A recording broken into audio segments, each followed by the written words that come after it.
Hello students, in this lecture we will be focusing on collection of data as it was going on. Upon collection of data chapter deal out कर ही रहे थे और ये है chapter number 2 of your statistics. Okay, तो अभी तक अपन ने बहुत सारे methods पढ़ लिए related to primary. Now we are moving to the method of collection through questionnaires and schedule. अब क्वेश्चनेयर का मतलब क्या होता है बेटा? What is the meaning of questionnaire in your language? चलो बताओ, anyone? What does sir this? जो क्वेश्चन कर रहा ओके, देखो, क्वेश्चनेयर का सिंपल मतलब है कि आप सामने वाले से इंफॉर्मेशन निकाल रहे हो. You are taking information from the person in form of questions. Okay, मैंने मतलब एक क्वेश्चन पेपर या एक सेट ऑफ क्वेश्चन पेपर सामने वाले पर्सन को दे दिया. वो उस क्वेश्चन को पूरा फिलअप करके पूरा आंसर करके मुझे वो रिटर्न करेगा. तो वो रिटर्न जैसे करेगा उसके बेसिस पे मैं अपना क्वेश्चनर जो आया उसके बेसिस पे मैं अपना सर्वे कंप्लीट करूंगा. आया? तो क्वेश्चन है बेटा यहाँ पे. अब क्वेश्चनर के अंदर तुमको दिख रहा होगा, as you can see on the page, वहां पे एक चीज लिखी हुई है. First is your mailing method and another is enumerator method. दिख रहा है बेटा? Tell me. Yes sir. Is mailing Yes, method sir. And second is enumerator. अब इन दोनों में क्या डिफरेंस है? What does the difference is between this two method? मतलब ये एन्यूमरेटर मेथड क्या है और मेलिंग मेथड क्या है? अब देखो, अगर मैं सिंपली बात करूं तो मेलिंग मेथड की बात करें पहले, तो मेलिंग मेथड में वो जो क्वेश्चनर है वो हो सकता है आपके ईमेल पे आ जाए या फिर बाय पोस्ट आपके घर पे आए. ओके, तो ये क्वेश्चनर आपके मेल पर आया या पोस्ट से घर पर आया. अब वो आपके पास पूरा क्वेश्चन आएगा, उसमें सेट ऑफ इंस्ट्रक्शन पूरे लिखे होंगे कि आपको कैसे कैसे ये पूरा क्वेश्चनर सॉल्व करना है और फिर उसी क्वेश्चनर को आपको वापस रिटर्न करना है to the main investigator. Okay, ये कौन सा हो गया बेटा? ये हो गया मेलिंग मेथड. अब एन्यूमरेटर मेथड में क्या होता है? एन्यूमरेटर में यहाँ पे वो पर्सन आता है खुद और वो डाटा कलेक्ट करके जाएगा आपसे. ओके, वो पर्सन खुद आएगा आपके पास मिलने, जैसे होता है ना सेंसस के अंदर पर्सन आते हैं डाटा कलेक्ट करके और फिर ले जाते हैं. तो यहाँ पे एन्यूमरेटर वही पर्सन है जो मेन इन्वेस्टिगेटर को हेल्प कर रहा है. आई बात समझ में? Yes sir. Mailing and questionnaire समझ में आया? अब देखो, मेलिंग मेथड के पहले बारे में बात कर लें तो mailing method is suitable where. अगर सबसे पहले अब चलो मेलिंग मेथड की बात शुरू कर लेते हैं, तो मेलिंग मेथड कहाँ पे सूटेबल है? पहले देखो पॉइंट क्या दिख रहा है. मेलिंग मेथड कब सूटेबल होगा? टेल मी.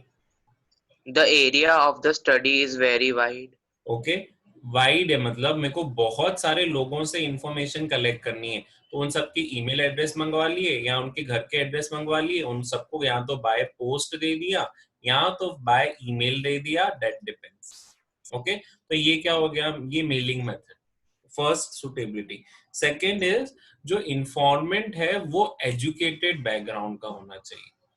अगर वो एजुकेटेड नहीं है, उसको वो लैंग्वेज पढ़ना नहीं आ रही है बेटा, तो वो इंफॉर्मेंट फिर आपको रिप्लाई भी नहीं कर पाएगा. पहली बात तो उसको मेल चलाना आना चाहिए, मेल का रिस्पॉन्स करना आना चाहिए. चलो अगर ईमेल पे नहीं दे रहे, मैं पोस्ट पे दे रहा हूँ, तो पोस्ट से जैसे ही क्वेश्चन खुलेगा तो उसको वो क्वेश्चन समझ में आना चाहिए, फिर उसका रिप्लाई देना चाहिए और फिर आगे वो वापस रीपोस्ट करके आपको भेजेगा. So it is only for educated person, it is not for illiterate person. Okay, अब इसके मेरिट्स क्या हैं? What are the merits for? सबसे पहला मेरिट क्या दिख रहा है बताओ मुझे? इकोनॉमिकल। इकोनॉमिकल है. क्यों? क्योंकि मुझे घर घर जाके इंफॉर्मेशन कलेक्ट नहीं करना है. मैं अपना ईमेल दे दिया, काम खत्म. तुम अपने जीमेल अकाउंट्स या ईमेल अकाउंट्स देखना, उसमें बहुत सारे कंपनी के सर्वे आते रहते हैं, आते यस हैं सर। कभी कभार. तो वो इकोनॉमिकल है. अब जिसने दिया नहीं दिया वो डिपेंड्स.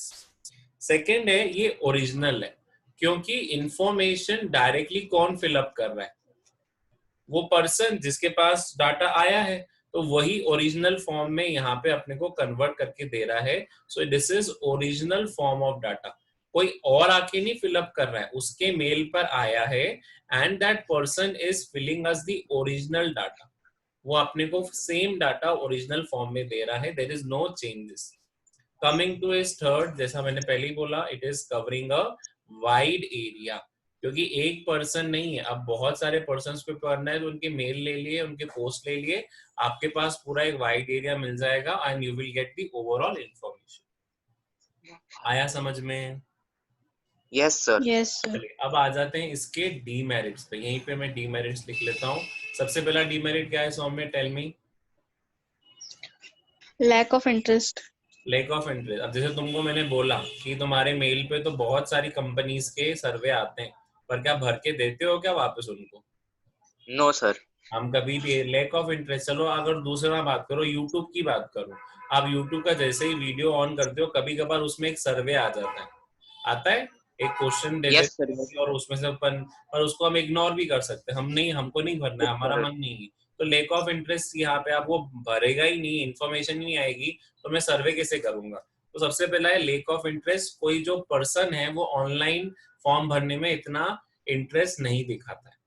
सेकेंड है बेटा lake of flexibility. Now what is lake of flexibility? यहाँ पे क्वेश्चन फिक्स है, आपको क्वेश्चन चेंज नहीं कर सकते, आपने एक बार डाल दिया, उससे रिलेटेड क्वेश्चन आपके सामने आ जाएगा, you can not change the question. अगर मैंने उसमें 5 क्वेश्चंस डाले हैं, तो 5 क्वेश्चंस के जितने आंसर आएंगे वो उससे रिलेटेड ही होंगे और उससे अलग नहीं होंगे, तो वो फिक्स है, तो इसको आप चेंज नहीं कर सकते, that is lake of flexibility. उससे आप एक्स्ट्रा इन्फॉर्मेशन नहीं लेके आ सकते, अगर खुद जाते तो एक्स्ट्रा इन्फॉर्मेशन लेके आते, पर यहाँ पे कोई एक्स्ट्रा इन्फॉर्मेशन भी आपके हाथ में नहीं आएगी। फिर उसके बाद बेटा है लिमिटेड यूज। क्यों लिमिटेड यूज है?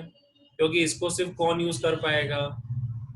Illiterate person. इलिटरेट नहीं यूज कर पाएगा, लिटरेट ही यूज कर पाएगा ना, एजुकेटेड पर्सन ही यूज कर पाएगा। तो जो अनएजुकेटेड है या जो इलिटरेट पर्सन है, उनसे तो इन्फॉर्मेशन हम निकाल नहीं पाएंगे, तो इसका क्या हो गया? Limited use. क्या लिखा है? This method has limited use owing to the fact that questionnaire can be answered only by educated. तो जो अनएजुकेटेड है, जिसको लैंग्वेज समझ में नहीं आती है, तो वो क्या करेगा? वो आंसर नहीं दे पाएगा, और इसीलिए इसका क्या हो जाएगा? Limited use. फिर उसके बाद देखो फोर्थ पॉइंट आपके नेक्स्ट पेज पे दिया हुआ है, it is biased. How it is biased बताओ?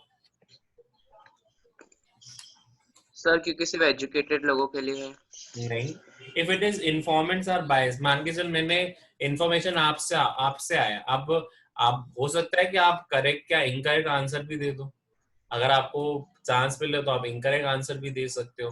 सो यहाँ पे biasness is related with this, that हमेशा जरूरी नहीं कि हम जो क्वेश्चन का आंसर देंगे वो करेक्ट आंसर ही होगा, हो सकता है कि वहां पे आप क्वेश्चन का गलत आंसर भी दे दो। लास्ट वाला है लेस एक्यूरेट, वही बोला मैंने कि if you are same. Giving wrong answer, how can the accuracy of that form can be check? Are you getting? अगर वो लेस एक्यूरेट यस। इसलिए हो रहा है क्योंकि आप हो सकता है कि इनकरेक्ट इन्फॉर्मेशन दे दो, आप करेक्ट इन्फॉर्मेशन नहीं दो। इसमें लिखा है the conclusion based on such investigation is having limited accuracy, this is because question may be difficult. और कभी कभार होता है कि क्वेश्चन समझ में ही नहीं आया इन्फॉर्मेंट को, उसने ऐसे ही बस तुक्के से भर के रख दिया, तो क्या हो गया? Again there is a chance of less accuracy. Clear है बेटा? Yes sir. डीमेरिट क्लियर हो Yes, गया? sir. चलो अब एन्यूमरेटर मेथड पे आ जाऊं। Yes sir. चलो अब आ जाते हैं एन्यूमरेटर मेथड। अब देखो, अभी तक वो क्वेश्चनेयर था, पर जैसे ही ये एन्यूमरेटर के हाथ में आ जाता है ना बेटा, तो इसको बोला जाता है शेड्यूल। क्या बोला जाता है फिर? बताओ। शेड्यूल। अब उसको मैं क्वेश्चन है नहीं बोलूंगा, अब उसको क्या बोलूंगा मैं? शेड्यूल, क्योंकि शेड्यूल। ये क्वेश्चनेयर अब एन्यूमरेटर भर रहा है। इसमें देखो साफ साफ लिखा हुआ है, under this method questionnaire is prepared according to purpose, enumerator is approaching to informant with the questionnaire, and questionnaire is to be filled by enumerator putting all questions, these are called as schedules। तो अब enumerator जा रहा है, अब suppose देखो example आप census का ही ले लो, एक पर्सन आया आपके घर पे आया, उसने आपसे सारे डिटेल्स लेना शुरू करी, तो अब वो क्वेश्चनेयर नहीं कहलाएगा, वो शेड्यूल कहलाएगा। क्लियर है? सर ये एन्यूमरेटर कौन रहता है? एन्यूमरेटर वो पर्सन होता है जो मेन इन्वेस्टिगेटर को हेल्प करता है। मैंने बताया था ना कि जैसे सपोज मैंने तुमको टास्क दिया कि तुम मेरे लिए इंफॉर्मेशन लेकर आओ, मैंने बताया था यस ना सर, यस ABC। अब यस सर, यस ABC ये एन्यूमरेटर हैं और ये तीनों के तीनों अपने मेन इन्वेस्टिगेटर को इंफॉर्मेशन दे रहे हैं। तो यहाँ पे ABC ने डाटा जो कलेक्ट करा है उसको मैं प्राइमरी बोलूंगा, क्योंकि उन्होंने यूज नहीं करा है। यूज कौन कर रहा है? Main sir. इन्वेस्टिगेटर। तो इन्वेस्टिगेटर के लिए क्या हो जाएगा? Primary. Okay, yes sir, yes. चलो सर अब तो आ फिर जाते इसमें हैं। और डायरेक्ट पर्सनल इन्वेस्टिगेशन में अब डिफरेंस डायरेक्ट क्या पर्सनल हुआ? इन्वेस्टिगेशन, हाँ बेटा, इसको मैं डायरेक्ट पर्सनल इन्वेस्टिगेशन में डाल सकता हूं तब जब मेरे पास कोई डिसाइडेड सेट ऑफ क्वेश्चन नहीं होते। सी, डायरेक्ट पर्सनल इन्वेस्टिगेशन में आप जाते हो ना, तो वहां पे आप कोई क्वेश्चन सेट करके नहीं जाते हो। आपके पास जो आपसे इंटरव्यू कर रहा है वो पहले से ही क्वेश्चन रेडी करके नहीं बैठा हुआ है।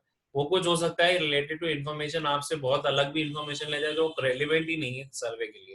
पर जब यहाँ क्वेश्चनर मेथड में अपन पढ़ते हैं तो भैया जब वो इन्फॉर्मेशन कलेक्ट करने आता है तो उसके पास एक सेट ऑफ क्वेश्चन पहले से ही है कि मुझे क्या क्या पूछना है एन्यूमरेटर उससे, रिस्पोंडेंट से कैसे लिखना है, क्या करना है, वो सब पहले से डिसाइडेड है और एक क्वेश्चनर बुकलेट के अंदर फॉर्म है। लेकिन डायरेक्ट पर्सनल इन्वेस्टिगेशन में बेटा क्वेश्चनर फॉर्म्ड ही नहीं है, वो वहां जाता है और अपने हिसाब से उनसे इंफॉर्मेशन निकालना शुरू करता है। आई बात समझ में Saumya? Yes yes sir. Okay, it is a good question कि इसको मैं डायरेक्ट पर्सनल इन्वेस्टिगेशन क्यों नहीं बोल रहा हूँ। डायरेक्ट पर्सनल इन्वेस्टिगेशन इसलिए नहीं बोल रहा हूँ क्योंकि डायरेक्ट पर्सनल इन्वेस्टिगेशन में कोई सेट ऑफ क्वेश्चन डिसाइडेड नहीं है।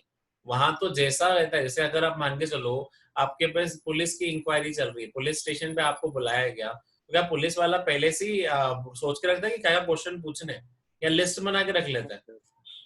No sir. वो जो सिचुएशन होगी उसके अकॉर्डिंग क्वेश्चन पूछेगा। लेकिन यहाँ पे एन्यूमरेटर मेथड में जब अपन मेलिंग मेथड यूज कर रहे हैं बेटा, तो उसके अंदर डिसाइडेड सेट ऑफ क्वेश्चन पहले से ही है कि भैया ये जो एन्यूमरेटर होगा वो ये क्वेश्चन पूछकर आएगा अपने रिस्पोंडेंट से, इससे ज्यादा नहीं पूछेगा। आया? Yes sir. यस चलो सर। अब आ जाते हैं इसकी सूटेबिलिटी में। बोलो फर्स्ट पॉइंट क्या है सूटेबिलिटी का? Field of investigation is large. वही वाला जो अपन ने पहले देखा था, किसके अंदर देखा था अभी इसके अंदर, कि take the example of questionnaire method. तो सूटेबिलिटी में अगेन सबसे पहला क्या है बेटा? It is covering what? It is covering a large large. Area और वाइड एरिया। सेकंड क्या है बताओ? सर The सेकंड है the investigation needs specialized and skilled investigator. ठीक है, अब इन्वेस्टिगेटर की जो नीचे काम कर रहे हैं, देखो इन्वेस्टिगेटर तो पहले खुद, और नीचे जो उसके एन्यूमरेटर काम कर रहे हैं बेटा, उनको भी अपनी स्किल्स में स्किल होना, अपना स्किलफुल होना चाहिए या फिर इफिशिएंट होना चाहिए, क्योंकि वो मेन पर्सन है, वो जाके फील्ड वर्क करेंगे, वो जाके इंफॉर्मेशन निकाल कर आएंगे। सो इन्वेस्टिगेटर और साथ ही साथ जो उसके काम करने वाले हैं वो एजुकेटेड होने चाहिए, they should be skilled. Third क्या है बेटा? सर थर्ड है the investigators are well versed in the local language and cultural norms of the informants. See, मतलब वो जो इन्वेस्टिगेटर है या फिर एन्यूमरेटर है, वो जो पर्सन है, ये दोनों पर्सन उस लैंग्वेज की रीजनल लैंग्वेज को जानते हो, उस लैंग्वेज की कम्युनल लैंग्वेज या लोकल लैंग्वेज को जानते हो, तो वो आपके लिए हेल्पफुल हो जाएगा, अदरवाइज ये हेल्पफुल नहीं होगा। नहीं होगा। ओके, फिर आ जाते हैं बेटा इसके मेरिट्स और डीमेरिट्स पे। चलो बोलो फर्स्ट मेरिट क्या है इसका? Wide coverage. Wide coverage. Wide coverage. वैसे ही बोला कि भैया जल्दी से को, इसमें क्या होता है ज्यादा टाइम वेस्ट नहीं होता है। हम गए, हमने फॉर्म भरवाया, काम खत्म। अब ना उससे मुझे उससे एक्स्ट्रा क्वेश्चन पूछने हैं, ना उसको मेरे से एक्स्ट्रा क्वेश्चन पूछने हैं, तो यहाँ वाइड कवरेज मिल जाएगा। और हो भी सकता है कभी अपन ना जाते हुए मल्टी में एकदम, सपोज अगर आप मल्टी में रहे हो तो एक बार डोर के नीचे आ जाता है, आप फिलअप करके चौकीदार को दे दीजिए, तो फिर चौकीदार से ले लेगा, उसने इंटरव्यू करने की जरूरत ही नहीं है। सीधा सीधा क्वेश्चन उसने भेजा, उसमें इंस्ट्रक्शन भेजे, काम खत्म। फिर उसके बाद सेकेंड है एक्यूरेसी। क्यों एक्यूरेसी बताओ? एक्यूरेसी इज देयर क्योंकि अगेन इंफॉर्मेशन कौन दे रहा है? वो पर्सन खुद, और कोई आके पर्सन या इंफॉर्मेशन नहीं दे रहा है, वो पर्सन खुद आके इंफॉर्मेशन दे रहा है, इसीलिए उसको बोला जाता है एक्यूरेट डाटा। फिर उसके बाद क्या बोला बेटा? Personal contact. आपके कॉन्टैक्ट्स क्या होंगे? बढ़ेंगे कि कम होंगे? बताओ। पर्सनल सब कॉन्टैक्ट बढ़ेंगे। बढ़ेंगे। क्यों बढ़ेंगे? क्योंकि आप फर्स्ट एंड फॉरमोस्ट से पर्सन से पर्सनली मिलने जा रहे हो। In this case what it is, unlike in the case of mailing questionnaire in their personal accounts with the informant in this mail according to accurate and right answer is obtained। मतलब यहाँ पे मैं personal touch में आ रहा हूँ। वो वाली चीज क्या कर रहा था मैं? मेलिंग वाली में ईमेल कर दे रहा था या बाय पोस्ट कर रहा था, लेकिन यहाँ पे मैं पर्सनली आके उनको समझा के जा रहा हूँ कि ये सब चीजें होंगी। फिर उसके बाद फोर्थ बताओ, फोर्थ क्या है? Sir impartiality. इम्पार्शियलिटी। क्यों इम्पार्शियलिटी है? क्योंकि जो इन्वेस्टिगेटर है वो पूरा वेरीफाई करेगा। उसमें लिखा है this method is impartial because the enumerator themselves do the need and requirement information। उसको बताने की जरूरत नहीं है, आप उसको अपना काम करने देना। तो यहाँ पे इम्पार्शियल होता है एन्यूमरेटर, बिना किसी घूस के काम करता है। तुमने वाली पिक्चर देखी होगी अभी अक्षय कुमार की आई थी, I am not remembering the name, जिसमें अक्षय कुमार पुलिस इन्फॉर्म बनता है और उसकी वाइफ इलियाना डुक्रीज उसको बार बार बोलती है। अक्षय कुमार की अच्छी खासी पिक्चर थी ये। सर कौन सी? हाँ, कौन सी? उसमें अक्षय कुमार उसका उसका लीडर बनता है हॉकी टीम का। अच्छा है उसमें gold. Amit sir Shah. Gold. हाँ बेटा। Gold gold gold. हाँ यस, गोल्ड गोल्ड गोल्ड। तो उसमें देखो क्या बोल रहा है कि this method because enumerator themselves need require information, तो वो कभी भी इम्पार्शियल नहीं होगा। उसको पता है कि क्या अपनी इंफॉर्मेशन जैसे कैसे निकालनी है। तो एन्यूमरेटर यहाँ पे इम्पार्शियल होएगा ही नहीं, क्योंकि उसको पता है कि मुझे इंफॉर्मेशन निकालनी है उस पर्सन से, और वो अगर गलत इंफॉर्मेशन देगा तो वो उसके लिए गलती है, मेरे लिए गलती नहीं है। एन्यूमरेटर रिस्पॉन्सिबल नहीं होगा। अब उसने इंफॉर्मेशन ही गलत दी है तो मैं उसको क्या मानूं? चलिए fifth one. Sir completeness. Completeness. Completeness schedules have the merit of completeness because these all are filled by enumerator। अब ये कंप्लीट क्यों हुआ? क्योंकि एक पर्सन वहां पे आया और उसने आपको पूरा कंप्लीट कराने में हेल्प करी, जो मेलिंग क्वेश्चनर में नहीं होता है। मेलिंग क्वेश्चनर में आपने मेल खोला, आपको अगर आता है तो जवाब दो, नहीं आता है तो आगे बढ़ जाओ। बहुत बार क्या होता है, अगर 10 क्वेश्चन है तो कौन टाइम वेस्ट करे यार, 2 क्वेश्चन देके आगे बढ़ो। तो अब वो 8 क्वेश्चन के लिए कौन रिस्पॉन्सिबल है? अरे बोला कस्टमर नहीं करा है, पर ऐसा इसके अंदर नहीं होता है। So here when you are going for a physical favour, यहाँ पे आप क्या करोगे बेटा? You are getting a particularly complete information from that respondent. Okay, चलो डीमेरिट क्या है बेटा बताओ? फर्स्ट डीमेरिट सर क्या दिख रहा है? Expensive. क्यों एक्सपेंसिव है? क्योंकि आपको वापस घर घर जाके इंफॉर्मेशन लेनी निकालनी पड़ती। पड़ेगी। Second, availability of enumerator. Availability of enumerator. Enumerator ही नहीं मिलते हैं भैया कि जो इंफॉर्मेशन करके कलेक्ट कर कर आए। ओके, तो availability of enumerator is very much important, that enumerator is not having any particularly scope towards the employment, और enumerator मिलता ही नहीं है, बहुत मुश्किल से मिलते हैं। एंड तो availability of entrepreneur। Third, time consuming. कैसे टाइम कंज्यूमिंग है बताओ मुझे? सर घर घर जा रहे हैं ना, घर पेट्रोल घर जा ऐसा रहे सब। हैं, और यहाँ पे बस यही याद रखना कि जैसे जैसे टाइम कंज्यूमिंग होता जाएगा उसका जीडीपी, जैसे यहाँ पे लिखा है enumerators may lead to specialized training for the particular investigation, the process of investigation thus becomes time costing। तो भैया इसमें पहले बोला है कि हो सकता है कि कभी कभार मैं अपने एन्यूमरेटर को अब्रॉड भेजना हूँ। अब्रॉड मतलब किस सेंस से रिलेटेड? हो सकता है कि कोई बिजनेस आउट ऑफ डील के इंडिया। लिए, अब अगर उसका काम यहाँ फंस गया तो यहाँ साफ साफ लिखा है enumerator may be need specialised training and particular investigation, the process of investigation thus becomes the time of consuming. तो अगर टाइम कंज्यूमिंग बना हुआ है तो उसका रीजन क्या है? व्हाट इज द रीजन कि ये टाइम कंज्यूमिंग है? क्योंकि यहाँ पे आपका ट्रांसपोर्ट फैसिलिटीज और ये सब नहीं है. Demerit is what? Time consuming. Enumerator has to need specialised training. तो वो ट्रेनिंग कर लेने गया. अब वो ट्रेनिंग लेने गया होगा तो उसमें तो टाइम जाएगा, और जब कलेक्ट करने जाएगा उसमें भी टाइम जाएगा. Okay, so that's why it is time consuming. Clear? Yes, sir. उसके बाद Yes, sir. Not Not suitable for suitable. Private investigation. Private investigation के लिए ये मेथड फुलफिल या सुटेबल नहीं है. क्यों? क्योंकि प्राइवेट इन्वेस्टिगेशन में हर कोई एम्प्लॉय नहीं रहता, सिर्फ 2 या 3 जन है. अब देखो उसमें लिखा है since it is mention it is very expensive. पहले ही एक्सपेंसिव है. It is generally not suitable for private investigation. The method is given generally to use government institution. तो जो प्राइवेट इन्वेस्टिगेशन है उसमें क्या बोला है? It is very much expensive. It is far generally not suitable for private. मतलब ये जो पर्टिकुलरली मेथड है दैट इज मेलिंग अपना enumerator method, it is not suitable for private person. फिर उसके बाद क्या लिखा है बेटा? Partial. Now Sir, who can be partial. Partial? Enumerator के रिस्पोंडेंट. Sir, respondent.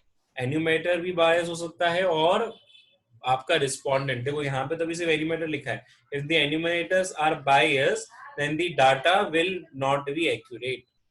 तो डाटा एक्यूरेसी की भी क्या आ सकती है? सिचुएशन आ सकती है. ओके, सो यहाँ पे एन्यूमरेटर और उसका पार्शल होना चाहिए. तो अगर वो पार्शल नहीं है तो हो सकता है वो अपने सीक्रेट किसी और से लीक कर लें. So that is not good for the company and this is called whistleblower policy.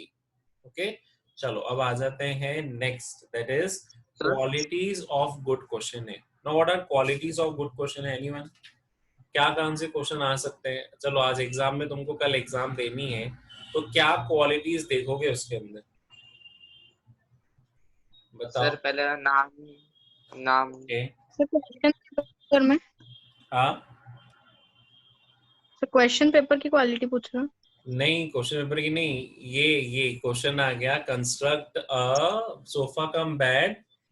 आपका अब क्वेश्चन के लिए आप अगर आप घर पे कर रहे हो बेटा, इसमें यहाँ यही बोल रहा है कि what is the qualities of good question है. Okay, sir, name, phone number. सबसे पहले देख what is the qualities of good question है में यही बोल रहा है कि आप जब क्वेश्चन बना रहे हो, कैसे बना रहे हो बेटा? Whenever you are dealing the question है, जब आप क्वेश्चन बना रहे हो किससे? रिस्पोंडेंट के लिए, कि रिस्पोंडेंट भैया आए और इंफॉर्मेशन दे. तो अगर उसके लिए आप कोई क्वेश्चन बना रहे हो तो वो क्वेश्चन कैसा होना चाहिए? पहला बोलो क्या होना चाहिए उसके अंदर? पहला है आपका लिमिटेड नंबर ऑफ क्वेश्चन. ऐसा नहीं कि आप उसको 100 क्वेश्चन दे दो और भैया वो फॉर्म भरता ही जाए. नो, आप उसके अंदर क्वेश्चनेयर कम करो, क्वेश्चंस कम करो. लिमिटेड नंबर ऑफ क्वेश्चंस देने पड़ेंगे तो जाके वो रिस्पॉन्ड करने की एबिलिटी में होगा, अदरवाइज वो रिस्पॉन्ड भी नहीं करेगा. सेकंड क्या है बेटा बताओ? सिंप्लिसिटी. सिंप्लिसिटी. क्वेश्चन की लैंग्वेज इतनी हाई मत रखना कि बच्चा समझ ही नहीं पाए, या फिर वो एन्यूमरेटर समझ ही नहीं पाए कि इसको क्या इंफॉर्मेशन देनी है. सो सबसे पहला लिमिटेड नंबर ऑफ क्वेश्चंस, उससे ऐसे नहीं एक्स्ट्रा वैगेंट बहुत ज्यादा क्वेश्चंस पूछ लो. उसके बाद you should keep them in a simple way. जितना सिंपल आप रखोगे उतना आपके लिए बेहतर रहेगा. Third, Proper order of question. मतलब ऐसा नहीं है कि आप ऑर्डर बदल लो. अब आप स्टार्टिंग में पहले उससे पूछ रहे हो कि how much income you save, फिर नीचे आप पूछ रहे हो कि व्हाट इज योर इनकम. अरे तो सबसे पहले ये बताते कि वो इनकम सेव कितनी कर रहा है, उससे पहले ये तो पूछो कि वो कमाता कितना है, और उस कमाने के बाद वो खर्चे कितना करता है, दैट इज कंजम्पशन. फिर जाके आप उससे अपनी उसकी सेविंग पूछो. So proper order of question has to be followed while seeing the question. अभी द क्वालिटीज पढ़ रहे हैं. फोर्थ क्या है बेटा उसका? No undesirable question. No undesirable, यहाँ उसको बोल सकते हैं no personal question must be posted in questionnaire. आप क्वेश्चन पूछो लेकिन अनडिजायरेबल क्वेश्चन आप नहीं पूछोगे at any cost. Second, next fifth one बेटा, what is fifth one? Non-controversial. Controversial. Non controversial, मतलब ऐसे क्वेश्चन डालना ही मत जो आगे जाके कंट्रोवर्सी क्रिएट कर सकें. सो नॉन कॉन्ट्रोवर्शियल क्वेश्चंस मत भी दे. Okay, non कॉन्ट्रो virtual question Version. कि आगे जाके कोई क्वेरी क्रिएट नहीं हो या फिर कंट्रोवर्सी क्रिएट नहीं हो, वो ऐसे रखना। 6th है क्या, कैलकुलेशन। Calculation. आप अपने क्वेश्चनर Calculations. में ऐसा नहीं कि एग्जाम पेपर ही छाप लो और उनको बोल दो कि भैया ये लॉ ऑफ डिमांड है, ये लॉ ऑफ सप्लाई है और इसको सॉल्व करके दो। So calculation part is not to be included. क्यों? Questions involving calculation by respondent must be avoided. Investigator himself should do the calculation. Calculation का काम किसका है? या तो इन्वेस्टिगेटर का या तो ऑफिस अपना पर्टिकुलरली अदर पर्सन का। यहाँ पे साफ साफ लिखा हुआ है that question should be अपना कैलकुलेशन का है, it should be not involving any side of calculation। वो सब चीजें कौन करेगा? इन्वेस्टिगेटर करेगा या फिर वो एन्यूमरेटर करेगा, आपको करने की जरूरत नहीं है।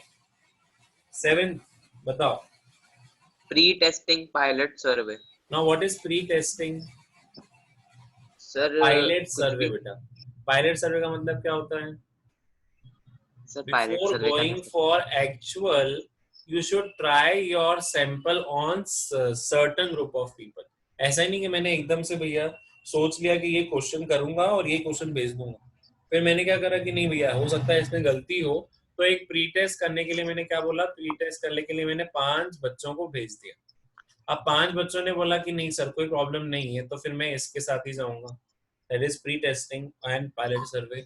लेकिन अगर बच्चों ने बोला कि नहीं सर इसमें कुछ ना कुछ प्रॉब्लम है, इट इज नॉट समथिंग, तो हो सकता है कि मैं प्री टेस्टिंग करके किस पे now it will be now pilot survey. Now pilot survey बेटा इज अ सैंपल सर्वे, याद रखना। पायलट सर्वे क्या होता है बेटा? एक सैंपल सैंपल सर्वे। सर्वे होता है related to what, related to the population. Okay, तो हम क्या करते हैं, पूरी पॉपुलेशन पे स्टडी ना करते हुए only a smaller population. Take for the example, मान लो ये पूरा इंदौर है। ओके, अब मुझे ये पता करना है कि फूड कोर्ट की कितनी सेल है इंदौर में, तो मैं चला गया 56 एरिया में और सबसे पहले मैंने उसको टारगेट कर दिया that this will tell me the overall food strength. फिर उससे फ्री हुआ तो सराफा चला गया and that will tell me the overall strength. तो देखो ऐसे ऐसे करके क्या करना पड़ता है, pre testing. So some question should be asked from the information on trial basis। ओके, आपको क्या करना है, इंफॉर्मेशन जो आप निकाल रहे हो वो जो इंफॉर्मेशन आएगी पहले आप एक ट्रायल बेसिस निकालो। ओके, मुझे अगर इंदौर का ही सर्वे लेना है तो मैं पूरा सर्वे ना लेते हुए क्या करा मैंने को अगर फूड कोर्ट के बारे में जानना है तो वहां पे जितने पर्सन थे 56 पे, मैंने पहले उनसे एक ट्रायल बेसिस पे ले लिया। फिर अगर और दूसरों को ले लिया तो उनको मैंने क्या कर दिया, इंदौर को मैंने डिवाइड करके रखा।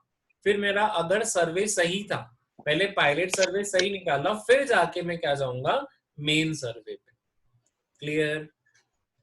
Yes sir. तो पायलट सर्वे समझ में आया? Yes, sir. पायलट सर्वे बेटा और कुछ भी नहीं है, pilot survey is a try out survey. क्या बोलते हैं इसको हम? Try out survey. Try out survey किसके लिए है? सर क्वेश्चनर की क्वालिटी जानने के लिए कि भैया हमने जो बनाया है क्वेश्चनर वो सही बनाया है कि नहीं बनाया। फिर उसके बाद इंस्ट्रक्शन, आप अब जब क्वेश्चनर बना रहे हो तो उसके अंदर पूरे इंस्ट्रक्शन लिख लो कि आपको एक कैसे आंसर देना है, 1 वर्ड में आंसर देना है या 10 लाइन में आंसर देना है, whatever instruction you want you have to be pasted. A questionnaire must be clearing the instruction. Okay, तो क्वेश्चनर जब भी आप अटेम्प्ट करोगे तो उसमें इंस्ट्रक्शंस क्लियर होने चाहिए। फिर उसके बाद cross verification. What is cross verification? Sir sir check करना कि सही पर्सन। हो सकता है कभी कभार आपको लग रहा है कि वो क्वेश्चन बार बार आ रहा है, तो डुप्लीकेट क्वेश्चन को हटा दो। यहाँ पे लिखा है सच क्वेश्चन में be asked with the help of cross verification. तो आप पहले क्रॉस वेरीफाई तो करो कि आपने जो क्वेश्चन दिया है क्या वो सही है कि गलत है। सो क्रॉस वेरिफिकेशन आपको हेल्प करेगा कि अगर मुझको क्वेश्चन बदलना है तो कैसे बदलना है, that will be your thinking. तो पहले क्रॉस वेरीफाई करो फिर आगे फॉरवर्ड करो। Okay, then is 10 what is request to return. आप उनसे रिक्वेस्ट मांगो कि भैया आप जैसे ये क्वेश्चनर भर लो तो मुझे रिटर्न कर देना। चलो, तो ये हो गए आज की class. We have understood about first, क्या समझा आज अपन ने? क्वेश्चनेयर मेथड समझा। पर क्वेश्चनेयर के अंदर कौन कौन से थे बताओ मुझे। Sir, mailing and एक था मेलिंग का और एक क्या था enumerator. एन्यूमरेटर। मेलिंग में कहाँ पे आएगा? Enumerators method. सर मेलिंग में ऑनलाइन नहीं तो पोस्ट, ओके। ईमेल या तो पोस्ट। एन्यूमरेटर में क्या होगा, वो डायरेक्टली सर घर जाएगा जाता और था। उनसे इंफॉर्मेशन, पर इसमें टाइम कम लगेगा बिकॉज उसके पास पहले से ही क्या है, पहले से ही क्वेश्चंस डिसाइडेड है।